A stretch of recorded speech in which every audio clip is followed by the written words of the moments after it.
Welcome to the Be Dadly podcast, where we discuss all things dadly, from being an entrepreneur while caring for toddlers to raising screenagers and talking the birds and the bees. We're here to help you traverse the vast and dynamic landscape of fatherhood. Enjoy practical advice, lots of puns, and even a few heart-touching moments. And the dad jokes are pretty good too. And now your host, Brandon Jones. And just like that, we are back. Welcome to the Be Dadly Show. I am Brandon Jones, your host, and today I have Lawrence Babin with us, and you guys are in for a treat.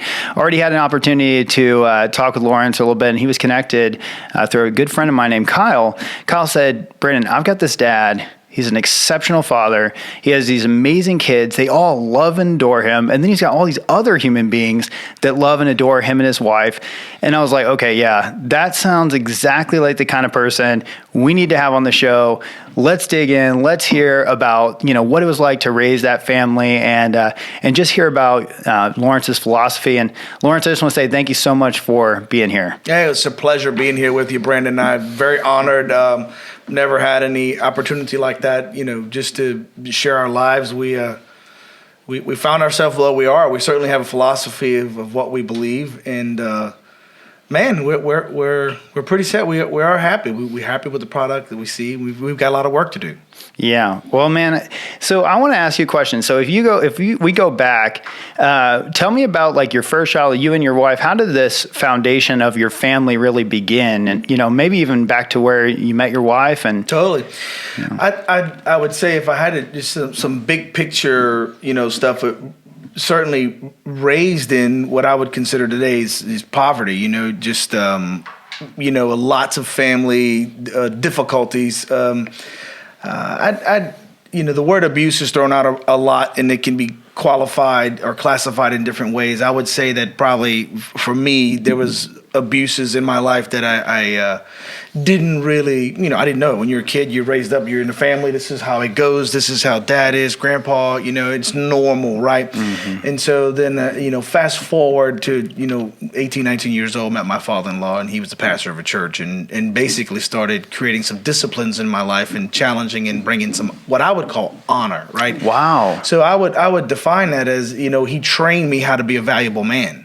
Wow. So this is your wife's father. Correct. And he's the pastor of a church that you start going to. Mm-hmm. And he actually helped show you a kind of a new way about being Correct. a man. Yeah. He models this and Correct. It was all about how do you as a person add value to the community that you live in, right? And so what makes you valuable? So there's a lot of stuff in there, right? So we define honor as just pretty simple. It's understanding your identity and then performing or producing the values of who you are. And right, you don't compromise that for anybody else. And so it was a lot of that, man, and there's just so much there we could talk about. But that kind of began it, right? And so that's like the seed. Correct. Wow. So it's one dad grabbing a hold of you and saying, hey, you look amazing. Do you know that? And you're broken and going, no, I really suck. I don't know that. You don't know me. You don't know me. You get to know me. I don't even know why you like me. What are you talking to me for? If you knew who I was, you wouldn't talk to me. Wow. He is certainly a champion, man. It's just a champion of love and to grab a hold of people and could make an underdog become, a superhero really quick. Yeah, he saw the best in you. He did. And then obviously saw the best in you to the point where he was willing to, his daughter take her hand in marriage. His daughter wasn't even in the picture. Like he just kind of grabbed, we showed up, I was in it, down on my luck, I was fishing oysters. My dream was to be this, seafood entrepreneur. And I had all these dreams of doing it because I love entrepreneurial spirit. I love business, all that stuff. And so that was the idea. Well, man, all of a sudden that stuff just crashed and the farms died. The Chaffalaya River flooded everything, and man, whole life changed. And so my father-in-law, we moved into Llano, Texas, believe it or not, to go hunting. It's beautiful there. It is, yeah, but but it's also a very big difference. It's a Cajun dream, man. We love hunting and fishing. You've got a deer out there like rabbits running around everywhere. It's absolutely beautiful. And that's kind of how we made that connect. And my father-in-law just started loving on us, loving on me. And in a year or so after that, we just kind of fell in love with his daughter, and it made sense for us to be married. And that's kind of the foundation, right? So you got this broken kid who becomes a spiritual son, and then now you've got this family, right? And so and it was all based on connection. Wow. My father-in-law did a wonderful job of connecting his heart to mine, and that's where then I would say the disciplines that I put in my life that he spoke to me was because I was confident of his love. Mm-hmm. My father-in-law demonstrated a depth of love for me because he believed in who I was more than I was even aware of who I was. Mm. And so the connectivity was everything. And so he could come and bring hard things and deal with issues. Even today, if my father-in-law calls up and says, hey, you're doing this thing, I want to have a conversation. Yes, sir. No problem. Wow. Right? Because, again, that connectivity and understanding that he was better at giving me the feedback of what was valuable in a man than I could become aware of alone. And I did it because of his heart connection. The heart connection was everything. And, it's so funny. It's like I actually talk about this a lot about, connection over correction. Mm-hmm. And the reason is that, for the better part of my beginning journey as a father, I was correcting my son all the time, just correcting. And it eventually got to a point where he was like, Dad, I'm sorry. I'm just a bad kid. Oh my goodness. That's something. Oh gosh, man. It just punched a hole right through my heart. And I was like, man, I have failed you as a father because you are not a bad kid. You make mistakes, but you're not a bad kid. And then over this time of like working with therapists and reading all these books, I started to hear about connection. Mm-hmm. Dan Siegel, in his book, The Whole Brain Child, he talks about connect before correct or connect before redirecting. That's a fact. And it was like I didn't really know how to pay attention to the emotional needs of my son because in my family, it was kind of like, hey, quit your whining, all the stuff. Don't make me come over there. Don't make me come over there. If I have to tell you one more time, that kind of stuff. It's just all the time. It's just like, my parents didn't really know how to address my emotional needs at all.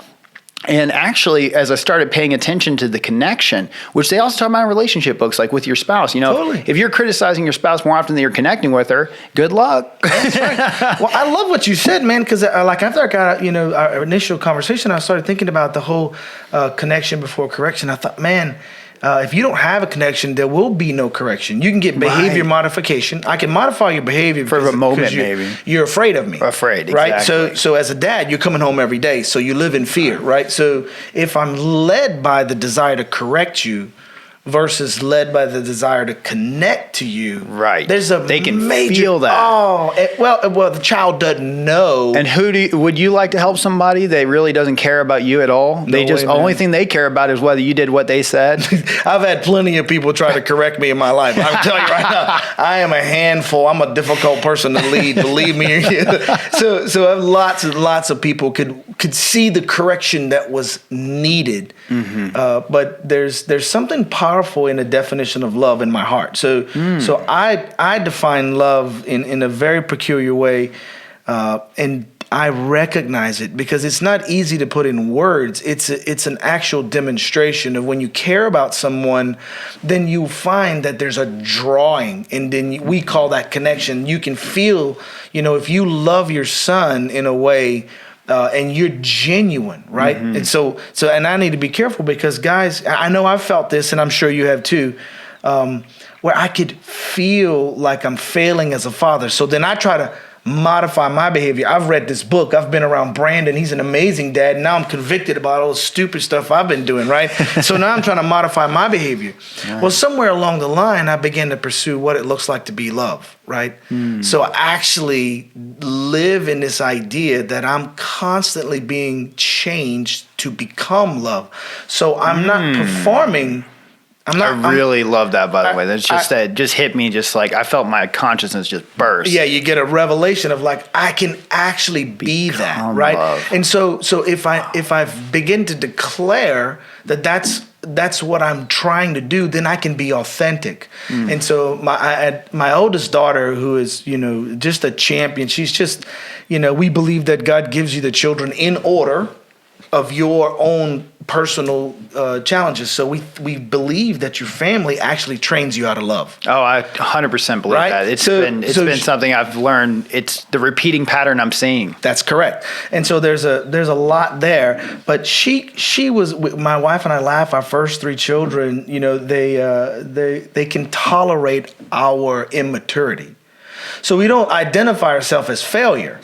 We identify ourselves as we were immature.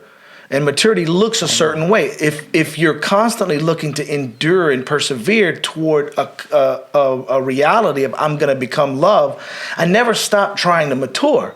Well, I'm not going to mature if I don't have fathers and mothers in front of me. So now I need to pursue.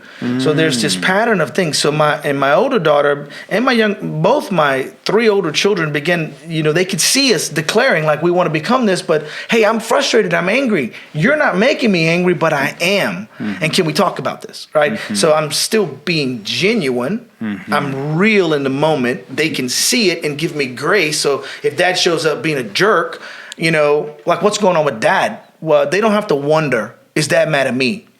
No, right. I'm an intense dad, right? So my intensity shows up and they're like, oh, what's going on? Well, now, like my older son, he'll walk up to me and go, hey, man, I'm really trying to hear what you're saying, but you're like freaking angry. And I just don't know what to do with all that emotion. Can we talk about what's happened? Like, but even having the safety and the confidence that he could come to you and say that. Because I could never, I remember being back in the day, I was like, if I'd have said to my dad, you look angry, he'd have been like, hell yeah, I'm angry. And it's you. Exactly, right.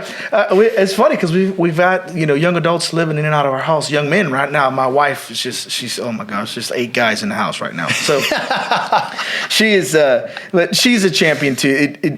One of the guys was watching me and my older son, and we were struggling to, work some stuff out. I was intense. I mean, he had, we were really miscommunicating, and man, he would come back at me and I'd go back at him, and the room was filled with tensity. Yep. There was a lot of tension, but there never lost connection. And that's the thing that, I would say to you, Brendan, there's an invitation for our children to stay connected. And if we're authentic, in our approach, hey, let me describe to what's going on. Hey, I hurt you, man. I'm so sorry. That's not who I am. That is not my intent. My intent is to become love. And this is what I believe this looks like. This is what I'm going to work on. Right? So there's this clarity that comes in. And one of the young guys, he a couple days later, he goes, I cannot imagine having that conversation with my dad. I can't imagine. Like, I'm overwhelmed by how did y'all do that? So now you got a modeling that goes on where now there's what we call hunger, right? I desire to connect like that. How did you do that? That's a teachability. So that's easy to do now. I don't have to correct that young man. I don't have to bring correction. He's asking for it because there's something attractive, right? That is love. Now he's pursuing your model. That's correct. Like you pursued your father-in-law's in so many ways. I mean, that's... Yeah. And it's funny, I kind of call it like leading with empathy. So an example, I'll give you a great example. We're just coming off spring break. And we talked about earlier about how that, when you come off of a vacation or a break, all of a sudden the routines, everything has been kind of washed and you got to refold it and get it all back in order. Right. And so, here we are on yesterday, and my son is not quite in his morning rhythm. And so he's showing up late, waking up late. And in our house, I don't wake him up. He's 16 years old. And next year, it kind of sounds crazy, but next year he'll be 18 because this year he turned 17. So next year he'll be 18. And I'm like, hey, son, if you don't know how to use an alarm at 16 and next year you're going to be 18, I mean, that's not going to be a good situation for you. So I'm doing you a disservice if I come and wake you up every day. I'm happy to help you solve it. I'm happy to help you learn how to use an alarm, maybe set 3, whatever you need to do, but I'm not going to wake you up. That's right. So, come in the morning, I take his brother to school and I leave, and I come back to the house. You just left him. I left. And I said, I will say when I walked out the door, I said, Sheldon, you're late. And I walked out the door. So of course he woke up, he's scrambling and everything. And I go drop his brother off at school and I come back and I pick him up. Now I want to say something. He wasn't late for school. he was late for his ride. Yeah. So I leave so early, and he likes to get to school early because he has friends he meets up with, and there's football practices, all kinds of stuff that they do. So he leaves with his little brother, who they start school a lot earlier. So he wasn't necessarily late for school. I didn't let him be late for school, but I did let him be late for his ride. So he missed that first ride. So now he's getting to school right on time. He doesn't time for anything that would have been, there for him, like any of the social stuff. He had to go straight to class as soon as he got there. And that's a natural consequence of waking up late, right? And missing your ride. Totally. And so leading with empathy. So when I got back, I came to him and I said, hey, bud, I know whenever we come off of breaks, it can be difficult to get back into a rhythm. That happens to all of us. It happens when we go on vacation. It happens to every family member. So you don't need to worry about that too much. I just want to know how you're going to fix it. That's so good. I mean, that's all. What do you do about that? Yeah. And he said, okay. He said, yeah, Dad. He said, I'm sorry. I think I turned the alarm off, whatever. I said, hey, sometimes we set 3 alarms if you got to, whatever you need to do. What are you going to do tonight? And he's like, oh, I'm going to set this alarm. I'm going to set that alarm. And Dad, if you don't mind, will you please, will you let me know or whatever? And I said, well, I tell you what, since you asked me to help you out this week, and you actually are looking for a buddy on that, I will help you. I said, but I'm not gonna wake you up early, but I'll wake you up with enough time. So it's gonna be a minimal amount of time. We're talking 20 minutes for you to get out the door with me. So good. And he goes, all right, thanks, Dad. I'll do that. And so he appreciated it. So I could have come down on him. I could have whatever, but I just let him have natural consequences of what was gonna happen, and I just had some empathy because the truth is I do get it. I actually do. Totally. Man, you know what's interesting is that there's so many things going through my head listening to you talk, but I love the fact that you allowed him to experience his consequences. He experienced that, right? Yeah. And then you led him with kindness, right? So we you see the mess you created, all right? How are you going to clean up your mess? I'm going to do it like this. You need some help? I'm going to come right alongside of you and help you clean up your mess. Mm-hmm. Then think about your son. He leveraged the connection. Mm-hmm. He knew he could tap into that. He knew he could bring that out of you because guess what? He knows who you are because you're constantly trying to help him see, man, this is what I'm trying to do as a dad, right? You don't hide that stuff for him. You don't hide your failures. I think for men, we're so... I feel like sometimes I struggle so hard to try to figure out what does it mean to be masculine? What does it mean to be a man? What does it mean? All those things, right? So I can't let people see failure, right? Oh my gosh, you talk about that's one of the most encouraging things to my sons. Absolutely. One of my younger boys, he told his mom one day, he goes, Mom, I'm confused. I don't think I'm a man. And my wife said, really? Well, what are you? He goes, well, because, Dad and Noah, my second boy, they just hunt and fish, and Uncle Steven and Uncle Joe, he's describing this definition in his head of what it looked like to be masculine, what it looked like to be a man. And Danielle said, yeah, you probably ought to talk to your dad about that. And then we were able to have a conversation about, man, what a real man does is he lays down his life. He lays down his life and allows people to stand on his shoulders, and he stands up with the hope that one day you'll put your foot down and you can stand on higher ground, right? It's like servant leadership. Totally, yeah. When I serve you and we rise together, we're doing, I think it was John Maxwell was talking about, if we're both at the bottom of a stairwell, and I want to get you up, I can either climb on top of you and push you down to climb up that thing, or I can push you from the back and we're both at the top. That's so good. It's like we need to bring our children up too. We got to push them from the back and admit, like you're saying, when we're falling, because then we model what it looks like for us to make that change in our life. And it's funny, you and I had a conversation and you talked about how admitting that vulnerability, admitting when we're failing, you were saying that's courage. That is courage. It is, because I think if you talk to most men, well, probably women too, but as a dad, I probably have experienced more shame in my life of not doing something right, and it just feels like something you want to hide, right? Mm-hmm. So it takes a lot of courage to be humble. And so the substance of teachability is humility. There's no one's teachable if they're not humble, and if you're not courageous, humility can't grow. So humility is a posture of courage. So then, and what we define courage is doing the right thing even in the presence of fear. Absolutely. So I'm going to be courageous. You may judge me as a weaker person, but I'm really sorry I hurt you. And I don't want, just to do the full-blown apology from a man, looking you in the eye, going, hey, here's what I did wrong, and here's what I'd like, it's not who I am, and this is what I'm going to do to change. Will you forgive me? So there's a lot of dynamics in there that a strong man can say, I'd like to correct the perception of myself. Like, you experienced me this way. That's not who I want to be. And here's what I'm going to work on. And then if you're real brave, you say, I give you permission to gently remind me.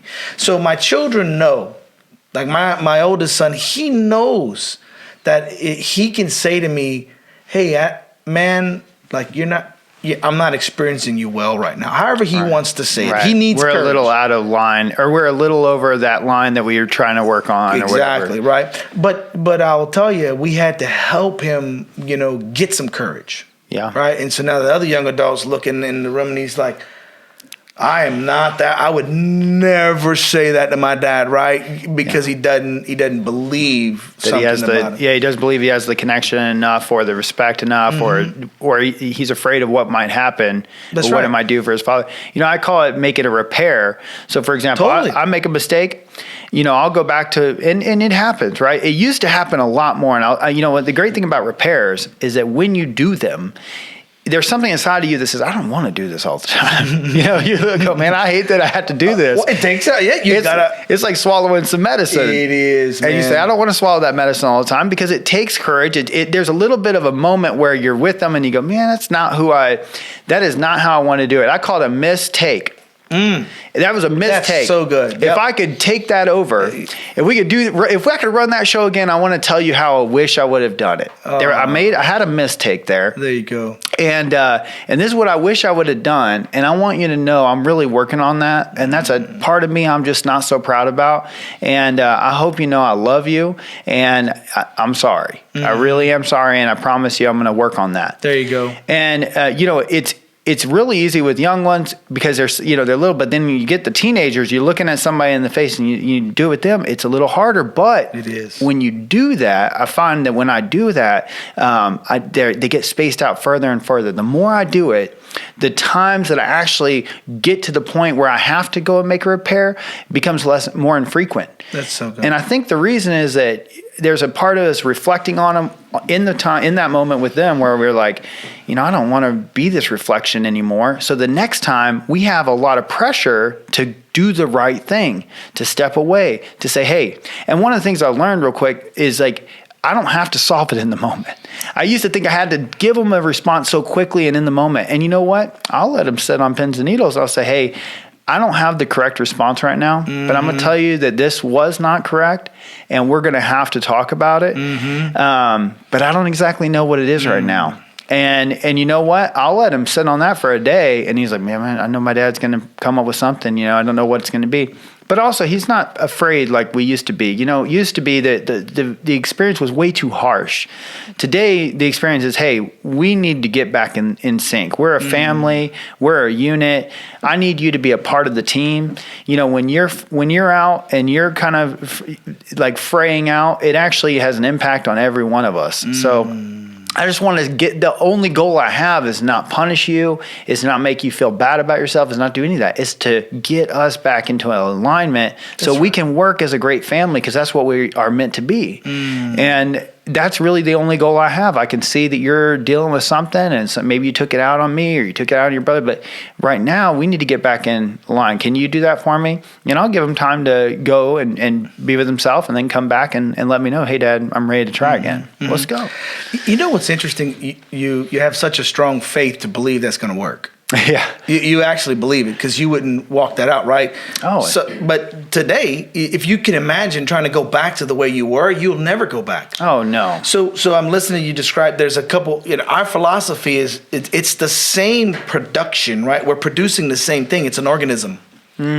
right? And so if I look at our belief systems, we believe that courage will produce humility, teachability, we can establish honor, and honor builds depth of connection.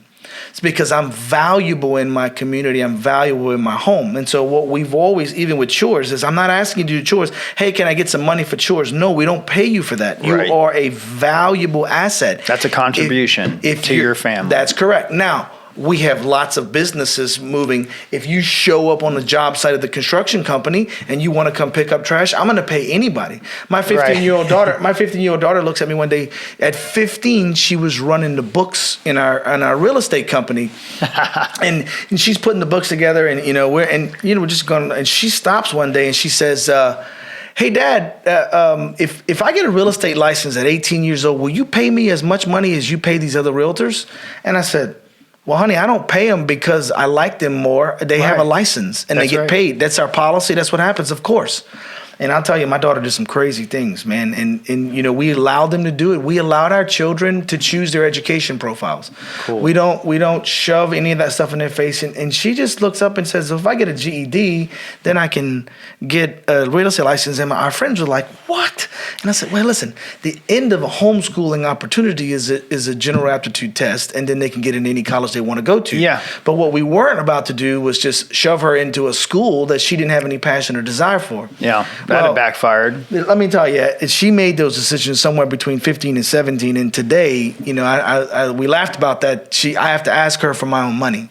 I mean, it's an interesting thing, right? So that philosophy. Because she manages your books. Exactly. She doesn't just manage them. Like, she knows all the passwords. She sets up accounts. She purchases things. She makes, And how old is she now? She is 22. I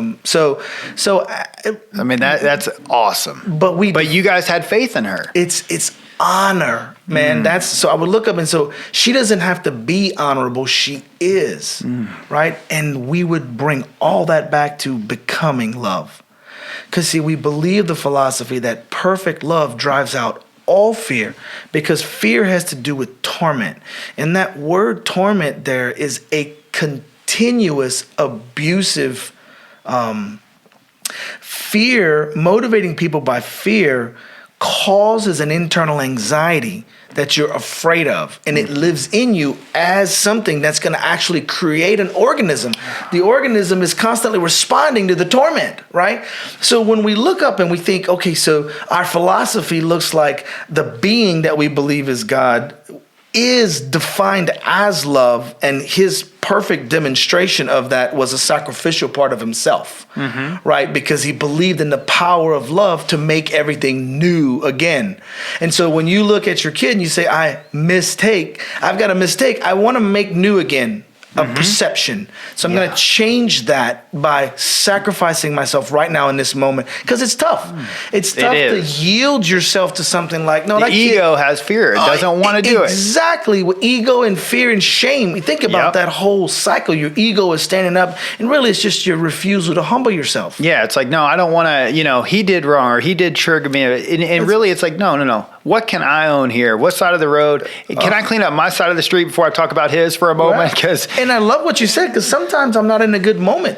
Like, in our house, to be right away. It's common language. If anybody in the house declares, "Hey, man, I'm just not doing well right now. Can I get a minute?" Yeah, like that language. That's it. So again, the other piece of this is we have core values, and then we build behaviors around those beliefs and systems to hold the core value, and we call that culture. Because my whole nature, I don't like living by rules. Right. And I was raised Catholic, right? And unfortunately, the diocese that taught, we understood the rules, follow the rules, perform according to the rules. Well, when I understood a little bit different about our particular faith, then I realized, well, it's about a relationship, right? And the relationship says this is valuable. And when you add value in the place where you live, you become honorable, and everyone wants you. And so that's the substance of entrepreneurship.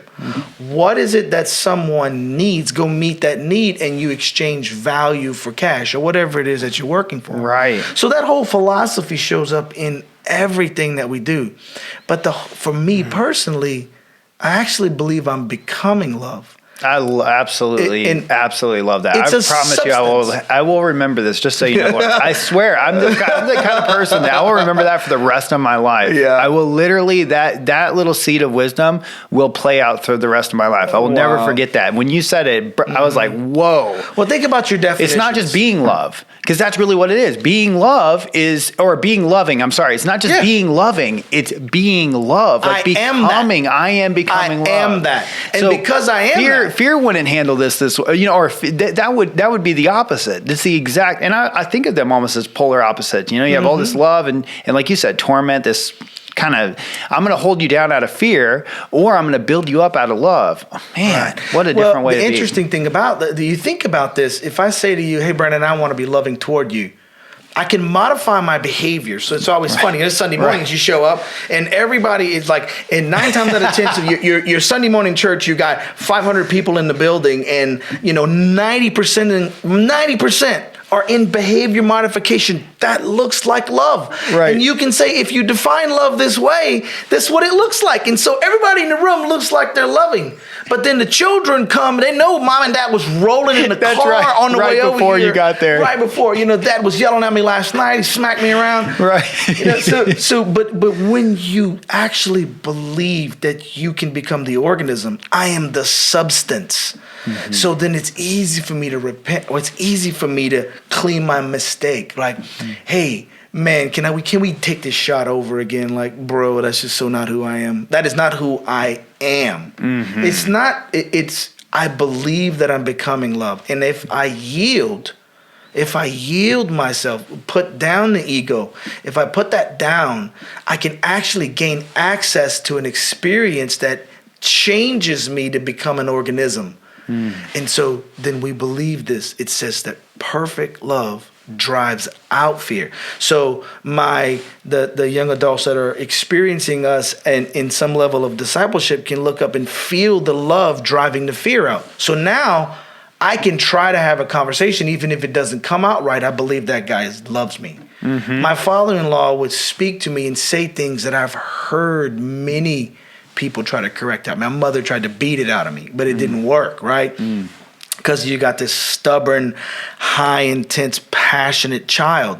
Like, those are your future leaders. If you break them, they won't be able to discover what they were meant to discover. Yeah, they'll have fear. They'll have fear of making mistakes, and they'll think those mistakes are the end all, when really mistakes are part of the recipe for success. It totally is. If you're surrounded by a valuable community, if you surround yourself with people who are honorable, who want to add value, and you have a culture that will embrace brave communication, then what you're going to end up is everybody gets to become love. If you understand, this is my temperament, right? If you've done any Tony Robbins stuff or any of the DISC, we love that stuff. We love it. We say to people, like, your DISC is not your identity; it's how you're wired. Yeah. Right. And so, if God could put you on like a glove, what can he do with you? Well, this glove is going to tend the garden. This glove is going to fix the car. Like, though it can do many different things. They're complementary. They're not competitive. That's correct. And one is not more valuable than the other. And they all have assets and liabilities. Really, that's all have. And what's funny is, by the way, shameless plug,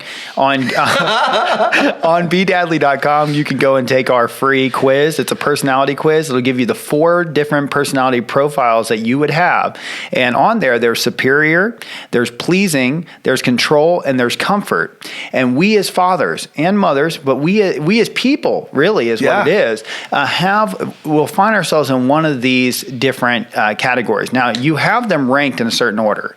So they're actually, a lot of times you'll have like a primary and a secondary. For example, I might have superior and control. In superior, I fear looking inferior. You know what that looks like? The person that has the perfect car, the perfect house, everything looks absolutely immaculate all the time. There is a fear that is driving, I don't want to be inferior, so I have to model superior. Wow. The problem is, so there's some strength there. Let me tell you what the strength is. That person is willing to work hard. That person is willing to grow. That person is willing to push where other people won't push. They'll step up for a leadership position. They'll step up when things are needed. That's that position.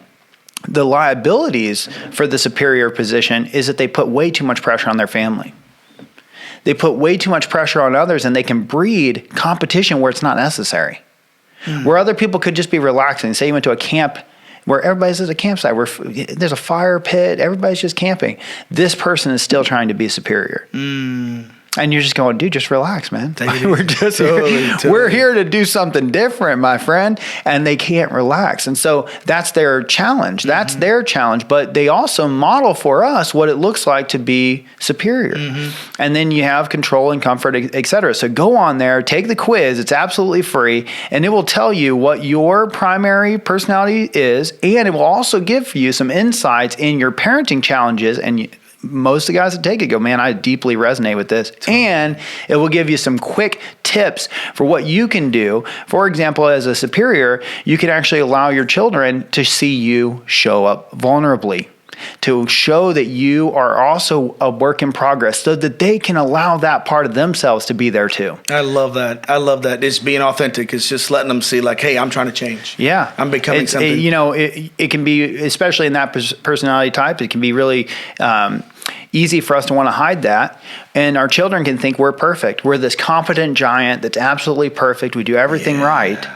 But what they don't know is underneath, we're working on stuff. It's so good. We're building, we're tweaking. So and so we just say, hey, there's something I'm tweaking. There's something I'm working on. We're all working on stuff. And there's not a person out there. They don't make a perfect person. The closest thing we had was Jesus, and they don't make a perfect person. And so there are people who have become excellent. There are people who have gone to amazing heights, but every one of them were working on things. Even if you look through the teachings of like Buddha and the Dalai Lama, they're telling you about their shortcomings and how they're working on them. The enlightenment they're experiencing is them working on the challenge of being human. Isn't that funny how you find that common theme if you're willing to learn?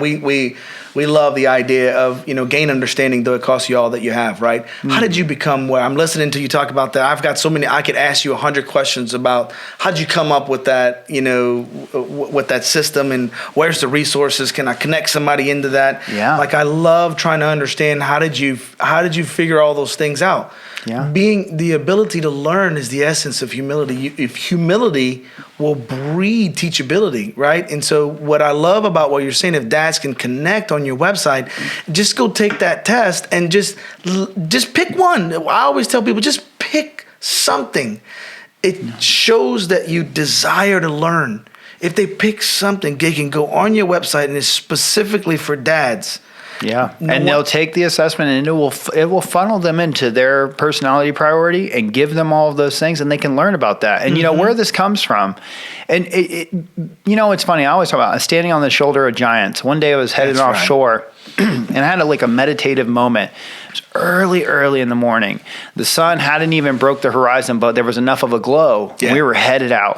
Beautiful. I love it, man. I've seen many of those mornings, man. Oh, man. And it was in a spiritual place. I knew in that moment that I was with God. And we're always with God, but I knew understand. I was tuned in a little more because other things had tuned out. Yeah. So I'm headed out offshore, and I remember I had this moment where I started rattling off these, I called it ramblings of a practicing philosopher. I just kind of started rambling stuff into my notes. And one of the things I said is, how can I add? Like, it's crazy to think that I could add to the pool of meaning when I look at the mountain of wisdom that is here. Like, I'm so humbled by this mountain. We are standing, they say standing on the shoulder of giants. We are standing on the shoulder of giants who are standing on mountaintops of wisdom. And any little thing that we're even contributing here through our words and through our experience is somehow adding to this thing. It's like, I'm so humbled and blessed at the same time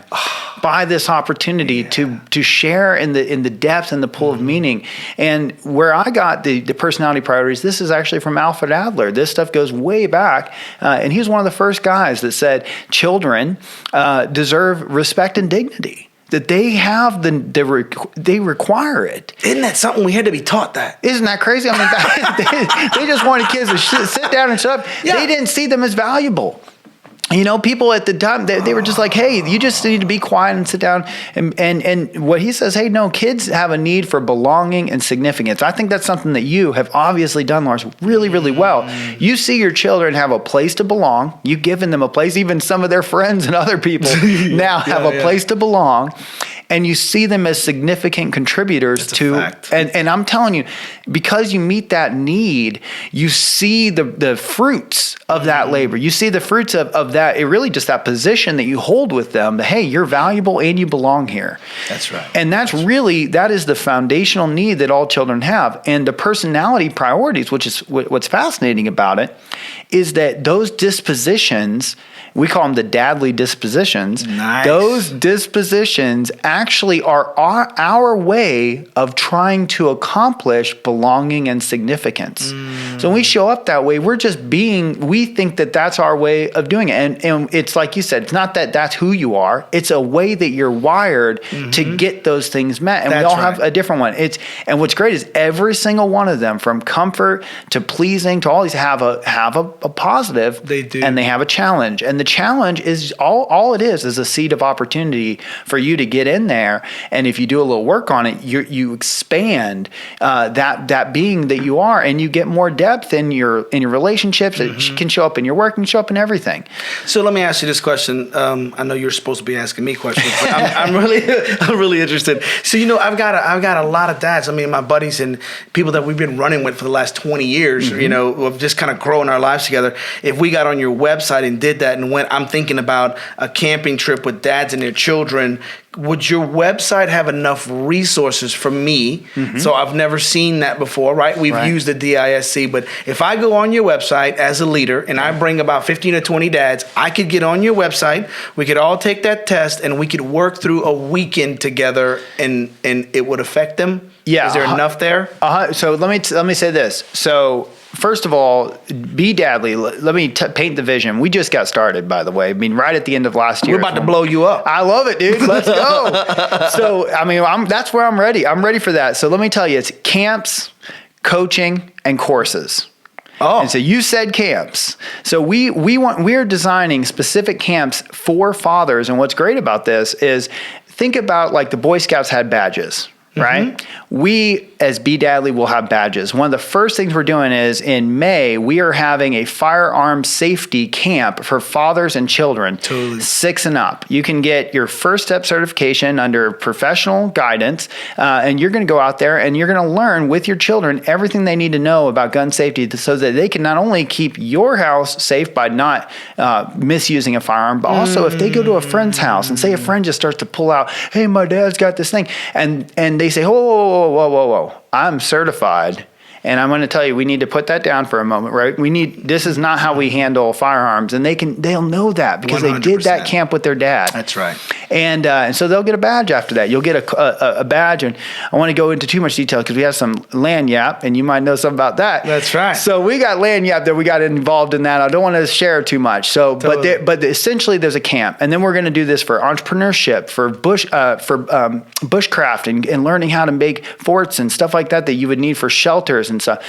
All kinds of different courses and classes. And so that's the big idea. What we have coming up in April is a Deadly Discipline course. This is all things discipline. This is the ultimate course on discipline. It's a 30-day course, and it teaches all of these things that we're talking about. And one of the things we highlight in there is the personality priority and how it's impacting your experience. And that's in module 2. Yeah. Well, that's a great, that just sounds like a great opportunity. And I tell you, we've made it connect. And we spend a lot of time, my wife and I, we look at our vision for our life, and we want to end up, we can see ourselves as old people using our servant gifting, our hospitality gifting, to feed people, bring them on our property, and coach people, and just come alongside them and say, hey, you're doing a great job. Be authentic. We'd love to have a camp out there. I mean, yeah. And that's the thing, is it's really, and I go back, it's like, I like the fire. I like the, it's funny. I have a buddy that has a property off Granger, and we're up there looking to do some short-term rentals, and we're actually doing glamping up there, doing a couple of glamp sites. And I'm out there on this peninsula waiting for them to get there, and they were running a little bit behind. He said, hey, I'm sorry, we got caught up. I said, hey, I'm already here. I'm sitting in the woods. I'm building a fire on the edge of a creek on a peninsula. I've got the wood crackling. I am literally like, you don't need to worry about me Take your time. all. You can stay as long as you want. Take your time. I'm doing good. And it was, it's an incredible thing. And I think in some ways, like part of the thing I want us to all do is just practice getting back to some of that, you know? It's real. You're saying a mouthful, man, because coming out of Telluride just recently, I my brother-in-law and sister-in-law were there, and then, you're just like, hey, y'all want to do this, do that? And I'm sitting in front of this window looking at this mountain. It's like, man, I should be doing this every day. I'm staring out this window like a goober, Yeah. But slowing it down and I think what I love about what you said, because I can remember as a kid watching the sunrise in the Gulf of Mexico and just this sitting there and reflecting on, man, who am I? What do I want to be? Where, and knowing that the most satisfying thing right now for me is to actually know that I'm called, and I believe that the best I can be is to try and become love. And being loving is a lot of pressure, but becoming love is just about being authentic and teachable. And all these things that you're talking about, the times that I've had the depths and greatest connections with my kids have been in the outdoors. And what my younger boy, David, when he asked that question about being a man, what I realized at that moment is that I have inadvertently, not on purpose, right, of course, inadvertently modeled something that a man looks like a guy going out and shooting things and fishing, and my son David and my son Seth. Like, Seth's football, he comes and do those things with us because he wants to connect, right? Right. And David would do the same thing, but they don't wake up every day looking at a Browning automatic going, oh my gosh, this is the most. And when my other son Noah, he's drooling like, can I have that gun? Right. So I think that there's always an opportunity to be teachable, and so I love what you're saying about your website and the things that you're doing, and we want to connect, because I got a lot of dads, man, that need a space, right? So we connect directly with them, but there's only a certain amount of time that one person has to invest in another person's life. We can connect someone to things that are life-changing if they're teachable. Right? Absolutely, man. It's such a valuable tool. I just had a guy the other day, he came to a free class that we teach on Wednesdays, and he had sent me a message, and he said, hey, man, I'm really struggling. And, he said, I have this strange relationship with my teenager where he's kind of pushed me out, and he's just really having a tough time. And he got to a point where he had lost his cool, and his wife said, you need to go find somewhere else to live. And then he was down to the point where he could only come on Wednesdays. And it was just a tough time. It was a tough time for this man. And he comes to the class, he does the class, and he told his family, he says, hey, I'm doing this class, and then he says to his wife, and now she's on board. She's like, well, he's working on something. He came out here to work on something. And then that evening, his son, he goes to say goodbye. He asked him, can I make y'all dinner? And they said, yeah, you can make us dinner. So he comes to make dinner. And that evening, and he usually always goes to his door and says, hey, son, I'm leaving. And the son says nothing. And so that evening, he goes to the door and he knocks on the door, and his son he says, I love you, son. And his son says, I love you. Wow. So the next day we had a consultation, and he said, I'm just having the best day. And I said, wow. He goes, I had the most amazing night, Brandon. I just had the most amazing night. I said, what? I said, yeah, and we get to the end of it, and he says, the thing about it is it's like becoming love, right? Yeah. You don't have to be perfect as long as you're on this path. When you're on the path, every little moment counts. And that win for him was just his son sees that he's working on something. He starts making an effort, and then immediately it's returned. He didn't become perfect overnight. That's right. He didn't fix everything in the relationship. Wow. What he did is he made an effort, and his effort was rewarded by his son and his family saying, I see you.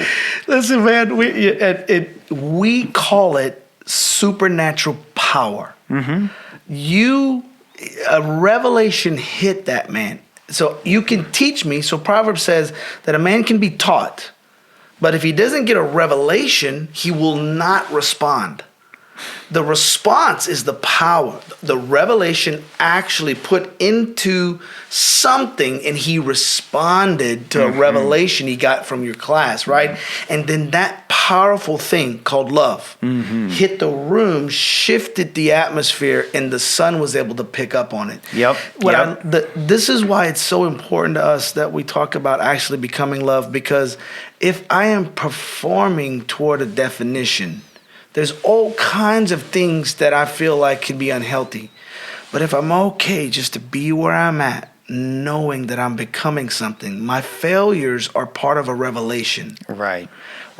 If I have a powerful community around me and I'm teachable, that revelation can hit me and I can work toward maturity. So the key things that I hear you saying, man, is that I don't hardly identify failure. I identify immaturity, right? Where I fail is when I'm resistant. My ego has stopped me. Right. And I choose out of my will to not pursue and not persevere. That's a failure. That's correct. Right. So if my revelation sets up an opportunity for me to persevere, then what happens is perseverance affects my character, and then the strength of my character actually releases hope in the earth. So when someone comes around you, my first conversation with you, like, you're full of hope. Like, here's this guy raising his kid, without a wife. He's alone. How scary is that? Like, that's a scary thing. Men would crumble. It's like, no, the kid got to go with the wife. Like, that's so dang scary, man. And the idea, I'm listening to you talk, I could feel the hope coming out of you. Hope is a tangible power, just like love, right? But it's only attained when someone pushes through something difficult, right? You push through the difficulty. It's why we don't rescue our children from their consequences. Right. Cleaning up a mess. I remember one time one of the ladies that are in our community, our granny is what we call her, she watched me. My kid was a toddler. He's 2 years old, and I think it might have been David. He dumped something on the floor, and I looked up and I said, hey, man, oh, dude, like, you made a mess. Hey, go get a towel and let's go work on that. And he jumps out of his chair and he toddles over. He grabs a towel. And, man, she looked at me. She goes, you're not gonna make that baby clean that up, right? She's a Cajun mom, like, right? And the Cajun women, I mean, that mama, and they get a lot of value out of being mama. Like, no, I'm gonna clean that up for that baby, poor baby, shy baby, come here. They're trying to baby. I said, no. We're gonna let him take a shot at it. Yeah. And then I'm gonna get down there and I'm gonna help him finish it off. But he's gonna initiate the whole process, right? Right. Because at the end of the day, now he believes he can clean up his own mess. Exactly. Right? And so that's hope. And maturity, right? So I am immature. So James says that for we know that perseverance produces suffering produces perseverance, and perseverance, what is done is work, you will be found perfect, lacking nothing. So there's something about the way, obviously, we're designed, and you can see it across. I know you can see this across different philosophies, but there's something about when we experience pressure. And we have the drive to push through it, we become more mature. That process we call becoming love. So the greatest is love. So we have faith, hope, and love, but the love is the greatest. Why? Because it carries with it the power of revelation to change your life. And that's why it's not a performance thing. I'm not going to go and try to behave loving. I actually want to become that, because if I believe I'm becoming that, then it's easier for me to ask for forgiveness, and that's easier for me to retake it. Like, this is my mistake. Like, man, I didn't show up well. That's not love, and I know it because I know what I'm becoming. Yeah. Right. And so can we do it over again? I love that. It's such a clear picture of what we would call repentance, right? And out of the most craziest things that I see religious philosophers talk about in the history of what we've done, the scriptures couldn't be more clearer. It is the kindness of God that leads me to repentance. Why did we get abused? Why are we murdering? Why are we trying to change the world through physical force? How could that happen when there is a clarity that kindness is way more powerful to change the heart of humans? But we've watched the history of religions teach people something that is not true. You just go right by it, and you end up taking the teachings of religion to control men or women into a behavior modification that's really unsustainable. when you can just simply just say, let's just be authentic and grow together, and you got this much more powerful organism, right? Well, and seeing the best in others, God, who saw the best in every human Exactly. being, right? The best in even the worst That's human right. beings. It's funny. I'll give you a story that really embodies this. So, and it's easy to see only after the fact, right? But no. it's so funny. Isn't that funny how things work? I like to say hindsight's 20/20, but foresight isn't. That's right. You're not going to see as clear as you saw the other way. Yeah. But, I told you I worked for a man named Mark, and he had a wife. His wife's name was Cindy. Cindy was like a second mother to me, and she was really, you talk about like a Cajun mom. She was always protective and really that to me, and she mothered me in a lot of ways. She was like a spiritual mother. Yeah. And when I first started working for him, him and I both smoked cigarettes, and it was a really weird thing. We just smoked cigarettes, and back in the day, that wasn't really a big deal. That's cool. We all did that. That's cool. Yeah. Everybody did it. So I smoked cigarettes, and in Oklahoma and in Louisiana, everybody, all my family smoked cigarettes, so it wasn't a big deal. And I remember one day I was training him, and I got done with a session, and him and I are now having a smoke after our exercise You're session. teaching him about, hey, we're going to get healthy. Let's fire one up. I can get you some great pecs. I'll get you big biceps. You're going to be jacked. Your lungs going to But suck. your lungs ain't going to be squat. You can't run a marathon for nothing. That's awesome. But it was interesting. So his wife had shown a lot of care for me, and she came out there, and she said, "Brandon, I really don't like seeing you smoke." And I said, "I know, I hear you." And she goes, "You're so much better than that." We love that statement. I'm going to tell you something. We love that statement, bro. I am going to tell you something. I quit smoking. That statement changed me. It's kindness. It was like she saw that I was better than it, and it was. Now think about what she could have said. Oh my gosh, that is disgusting.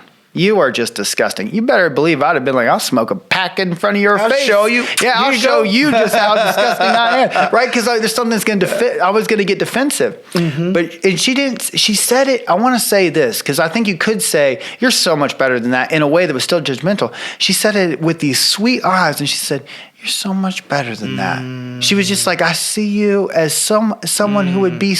That's just not you. That is on you, but it is not you."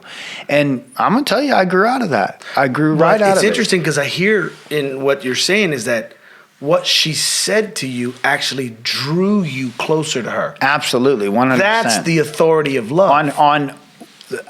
I gave a eulogy for her, and it was one of the parts. I said she changed my life. It wasn't just because that moment is just a representation of how she changed my life. She changed my life because she saw what was great. That's beautiful. That's how she changed my life. That was just a testimony to her seeing that in me. You know what's interesting about this deal, man, is that you can feel when love is in the room. You can tell because it's so powerful. Because if you grab the essence of particular Christianity, it says that God draws all men to Himself, but He defines Himself as love.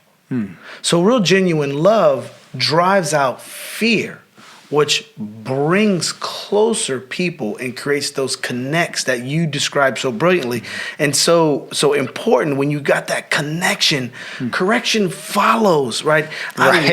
So she corrected you exactly. with kindness. With her connection, exactly. With her kindness. The kindness, absolutely. there's something, She corrected me with her love. That's correct. Yeah. I love that. When I didn't mean to play a word on connection and correction, but at the end of the day, there's something powerful about when you are loved, because what you can see in love, my father-in-law would have laid his life down for me.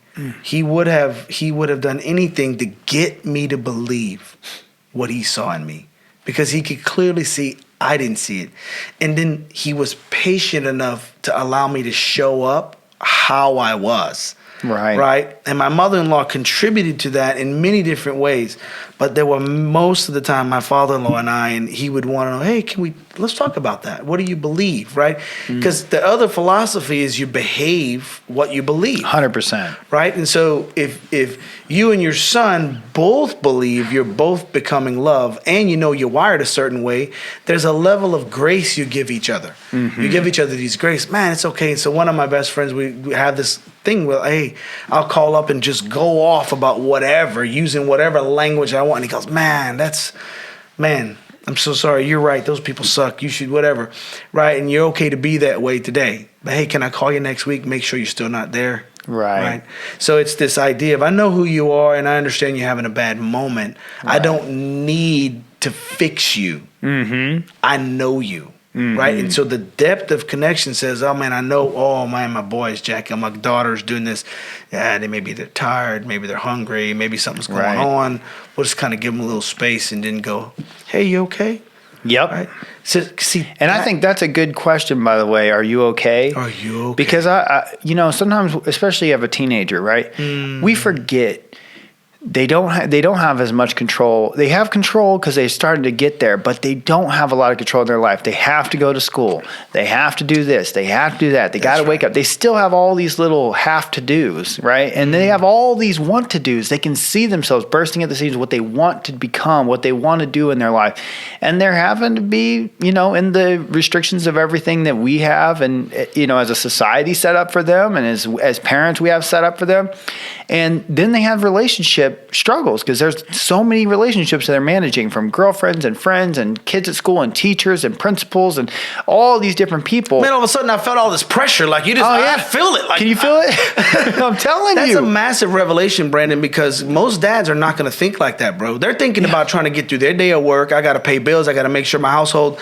Dads are not thinking about what you just said because I know my mind opened up and I went, oh. It's a lot. They don't have any controls over their life. They have no freedom to do what they want to do. And they have about 100 bosses. That's so crazy. And then they got a bunch of kids, and if you ever been around kids, they're cruel and they are not, they're insensitive and they're weird. And you're like, man, I don't even want to, but then they're trying to fit in. They got all these pressure. There's so much pressure. That's terrible. It's terrible. And all they want to do is what they want to do, and they can't do it but a little bit of time for the entire day, right? Yeah. And so is all this pressure. And so then whenever they come back with this little, moment where they kind of come back at you and you, whoa, you're not going to have that tone with me. You're going to, the immediate defense for you is absolutely not. Yeah. Right.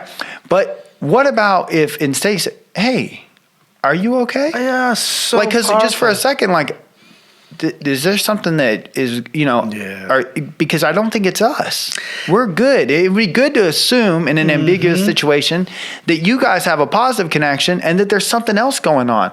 And by the way, they may not want to share. You say, hey, maybe you don't want to share. Maybe you're going through something, but I just want you to know I love you. And it seemed like you were upset whenever you responded that way. By the way, I'm having a little moment here because I'm laughing at myself. There's something that just recently happened, and I'm going to tell you, it'll hit you like, it's like we don't think about this. I know. So I'll tell you. So I go to my son's room. I say, hey, Sheldon. And he goes, what? And I didn't really like that. I didn't like that. I was like, hold on a second. So anyways, I said, well, hey, we're out here. And, I forget what it was, but I was trying to get him to come out and talk to us. And so then he comes to the door, and I stopped him for a second and said, hey, bud, whenever I say, hey, Sheldon, do you mind not saying, what? Do you mind, maybe you say, yeah? Or you could say, what's up, Dad? Or you could say something like that, because I'm just coming to get your time. You said, what? And it got me. And then he's like, yeah, Dad, I'll do that. And I said, thanks, bud, because I didn't want to upset you or anything. He said, oh, no, you're good. And I'm sorry. I said, oh, no, you're good. And I said, thanks. And so anyways, later I get in the truck with him, and I came to him and I said, hey, I wanted you to know something. Whenever I was telling you about that what thing or whatever, I know sometimes you didn't mean it, you don't mean anything by it. So I hope you know that whenever I was telling you that would you do it that way, that I knew you didn't mean anything by it. I just want you to know that. He goes, yeah, I know. He's like, I got tickled whenever Cohen said, Dad, and you go, what? Right after, literally it's such a blind spot. I didn't even know. I started busting out laughing. I had no idea that I had just did it. I just said that to him. My little guy's going, Dad. I go, what? That's so funny. Well, you know what happens, and my wife and I laugh about this. You raise powerful children, they bring you powerful feedback. Yeah, absolutely. And you got to be ready for it, and that is your evidence. You raise powerful children, you get powerful feedback. That's correct. That's good. Because if you train them to be courageous, they're no longer afraid of you. And so any strategy that fear has had to motivate their behavior starts to dissipate. Mm-hmm. And then you're on a road to a different parenting, and it becomes scary, right? Right. Because we learned some language, right? And I love your language. The language in our house is you can say anything you want to me, but how you say it matters. Absolutely. Right? If it comes across disrespectful, I'm going to have to deal with my own emotions. Yeah. So it's better your message is lost if you come that way. That's correct. Right. And the same thing is for me. When my intensity shows up, my children now go, hey, Dad, I'm trying to hear you, but you're intense, man, and I don't know why. I've practiced now saying, I will speak with you when you can speak as calmly as me. See my voice? Yeah. When your voice sounds like my voice, we'll have another conversation. Yeah. There's a guy by the name, I just tell you, man, listening to you talk and what you're trying to do, there's a guy by the name of Danny Silk, and his ministry is called Loving on Purpose. You will love it. Everything you're saying, this guy has taught us for the last 20 years. We've just eat, slept, love it. Loving on Purpose is the name of the ministry. He has a book called Keep Your Love On. And a lot of what you'll hear him talk about is like all these behaviors coming at you is designed to turn your love off. Right. That's the challenge. Can you stay turned on? That's correct. So in what we've done even in society today, so if Brandon offends Lawrence has the ability to say, I don't need to love Brandon. He's a punk. He offended me. Mm-hmm. Right. And so I made a statement. To people a while back. I was in a public gathering and I was speaking and I said something. I didn't even think about it. And someone told me yesterday this statement, and they said, if you can become unoffendable, your love is unstoppable. And she said that to me, and I thought, that's a great statement. Man, that is. Where'd you get that? She goes, well, you said that. I said, really? When? Look, it's in my notes. Yeah. So if you can become unoffendable, right, your love is unstoppable. Man, that's and good. If you believe that I'm becoming this unstoppable force, I can drive out fear in anyone. So I would say to you, Brandon, this way. In our world, we'd say, I could prophesy to you that who you are becoming love will drive out fear in men, and they will become loving in their home because it's an organism. It's not an organization. We build organizations. An organism responds to life. And so what you're doing is you're helping men become brave. You're helping them face their own weaknesses, celebrate their strengths, and then allowing the community around them to participate in their growth. That whole thing is a measure of safety, right? And so we talk about being a lighthouse in our church, but you can't become a lighthouse until you become a safe house.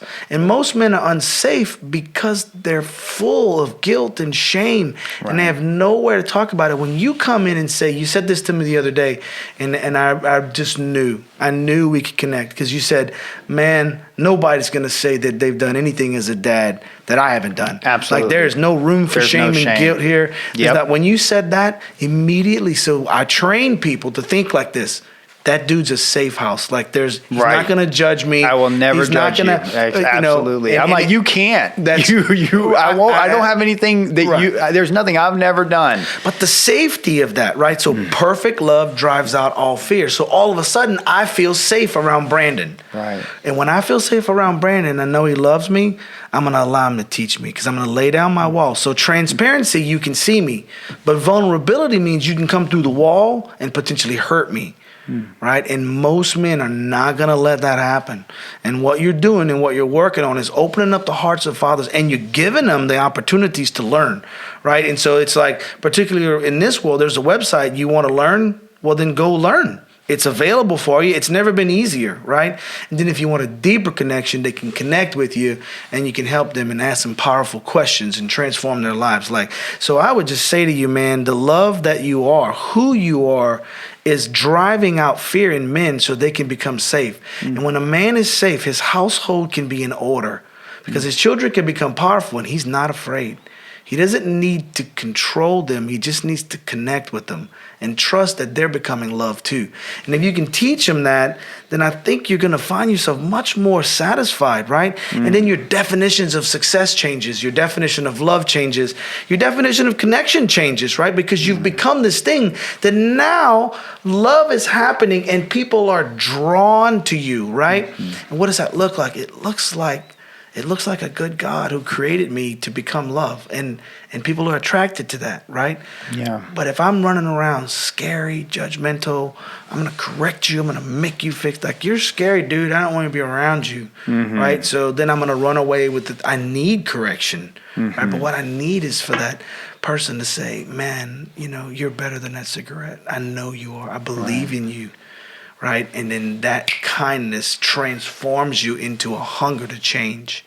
I love that so much. And, I want to, it's like, I've learned over the years to embrace my shortcomings and be upfront with them. That's right. Like, it's easy and you want to defend it. Right.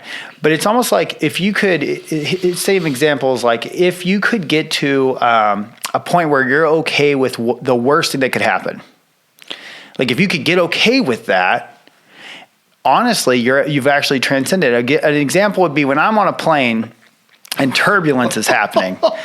Bethany, my former partner, she is so nervous on planes. And turbulence, it freaks her out, right? And so I'm on the plane and it's shaking and the whole thing's shaking and stuff. And I'm sitting there and I'm like, she's like, what are you laughing about? I'm like, did you feel that?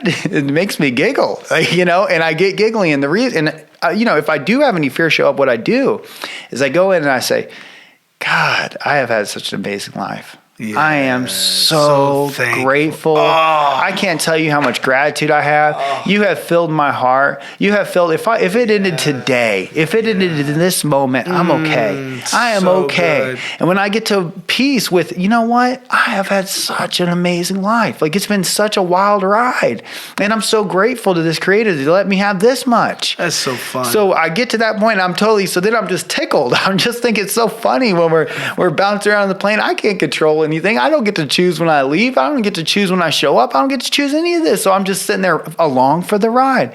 And so you can get okay with it. The same thing could happen if you, for example, said, yeah, I'm dumb. I'm a moron. Actually, the truth is I don't know squat. I talk out my, I actually say stuff all the time. I only know a little bit of, if I could get to a point where I say, that's okay. When somebody says, you're a moron, I go, damn right I am. Yeah. You say, hey, you're weak. Say, you don't even know the half of it. I can't, and inside you got some strength or whatever. But the point is not to defend what you do have, is to acknowledge the amount that you don't. And when you can be okay with that, how could you be offended? That's so good. And that's being unoffendable. That's unoffendable. I cannot be offended if every shortcoming I have, I'm willing to present in front of you. Totally. I cannot be ashamed for everything that I've already forgiven myself for. That's so good. I've forgiven myself for all that. You can't shame me for that. I grew up in the ghetto. I remember we used to get in fights over who was more traumatized.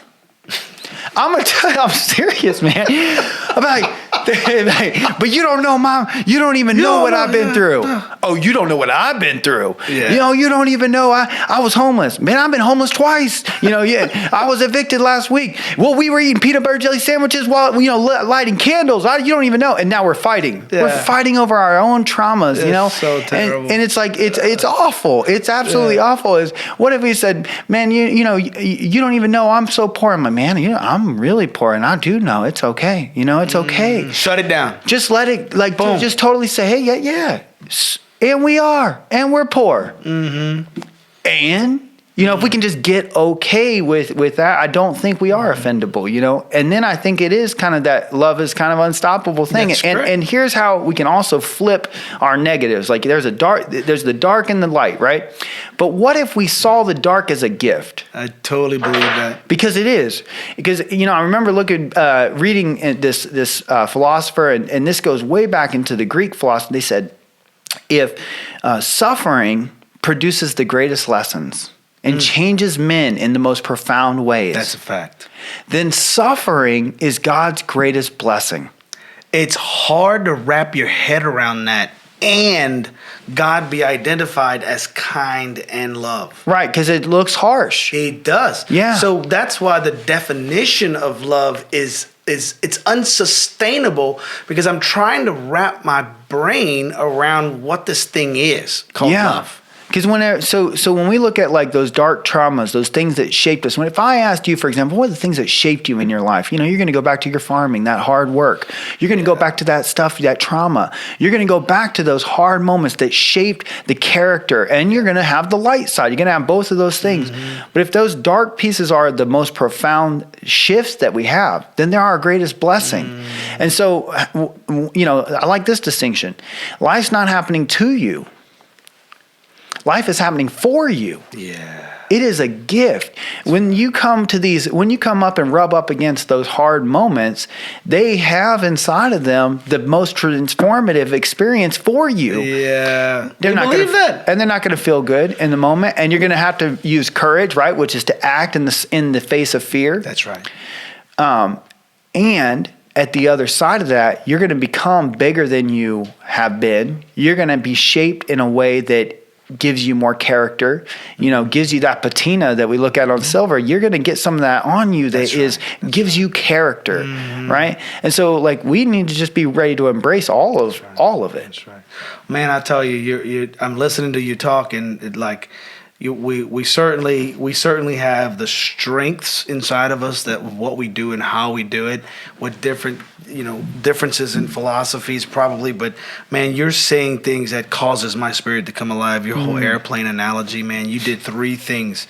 So we sum Christianity up into three main pillars, and that is, the scripture says that the kingdom of God is righteousness. It's doing the right thing no matter what.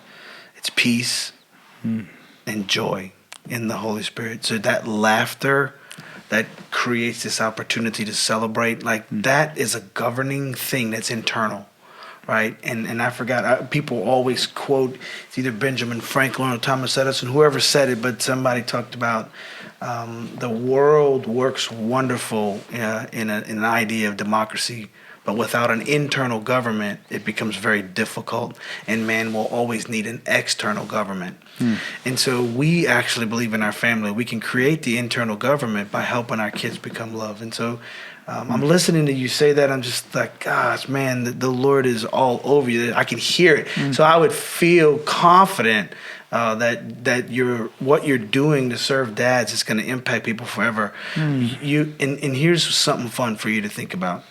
The work that you do with a dad right now will affect a generation of children will never meet.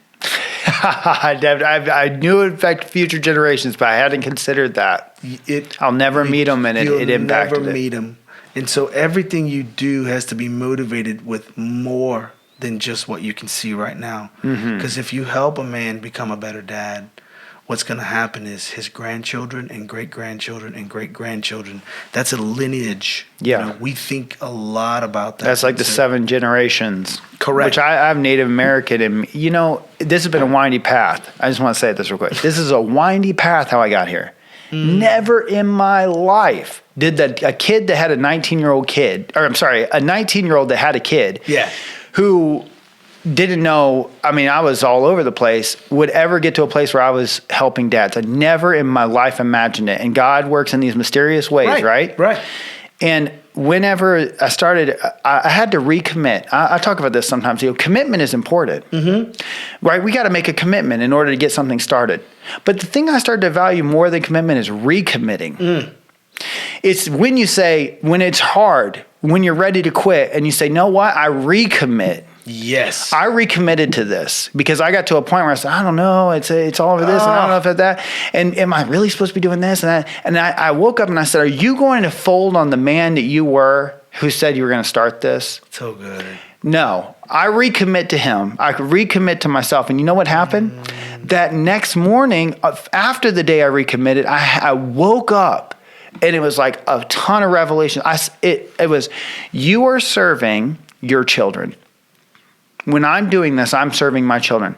Your children will one day have children and you're serving them. Mm-hmm. You're also serving your community. My neighbor, for example, just wrote me a beautiful testimonial about him and his child since knowing me. He just wrote that. It's so good. So I'm serving my community. So I'm serving my children, their children's children, their children's children, like you said, and so on. I'm serving my community outward. And then I'm also serving my Father. Because I'm honoring the hard 100%. The hard stuff that my dad went through. There's no way I would be the man I am today without the work he put in. That's right.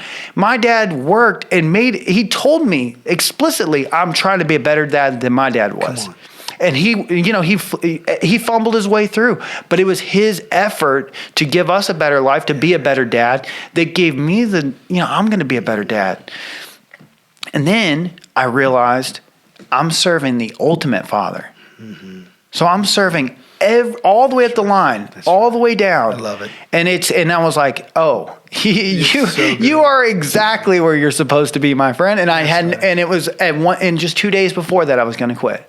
And I was like, no. Now I see. Now I can see with clear eyes. This is way beyond. That's right. I'm way in the spot that I'm exactly supposed to be in. It's awesome. I love it because I could hear it. I could hear it in my head, like you're saying. The man who lacks vision cast off restraint. Right. It's like, oh, that's how it was. So to go back and to recommit. Mm-hmm. And so Habakkuk 2 says, write the vision, make it plain, so that everyone who sees it may run. The power is to go back and remember why you did it. Exactly. What's the vision? And so I hear your vision, and I want to affirm you that it's worth the effort and the impact on lives. You're never going to be able to measure the depth of the lives you're impacting right now, because you're impacting my life. And I'm sitting here talking to you, having a conversation, remembering like, oh my gosh, how did I get here? How did I deserve a seat at this table, right? Oh. Just like your dad, you're stumbling through it, but you fought for it. We define that as inheritance. Mm-hmm. Inheritance is not just money. And I'm telling you, in the real estate business, buying and selling real estate, we have seen some really ugly things when dad or granddad dies, and there was it's a tangible asset that gets divided between disconnected people, and it could look really ugly. But when you come next to a family who really, an inheritance is something that someone worked for, and they release it to you with the ability to steward it. Right? And so we even now in practice, we're beginning to hand off pieces of what we have and watch our children steward what they're working on, right?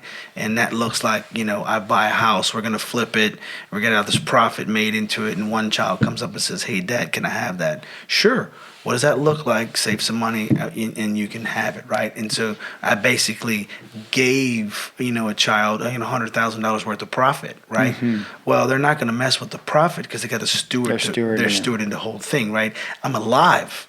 Right. I'm alive. You're still doing that inheritance. Exactly. Right. You're still here to help with that. And so therefore you don't squander. Squandering looks like consuming without producing. And that by definition is the scripture calls it desolation. Right. I had a man tell me one time it was a random man. It was literally the most random person in a mall. I'm telling you, it's like what you said about be love, like not just be loving, but becoming love. Yeah. I'm telling you, I'll never forget. I'm telling you, for the rest of my life, I'll be an old man. I'm like, I'm gonna be, I'm gonna be using it. I swear. So I'm like a teenager, and I'm in this parking lot. And I have no idea how I got to talking to this man, but I could tell he was a wealthy man. And I asked him a question, and I forget what it was about his kids or whatever. Did he have trust fund for his kids?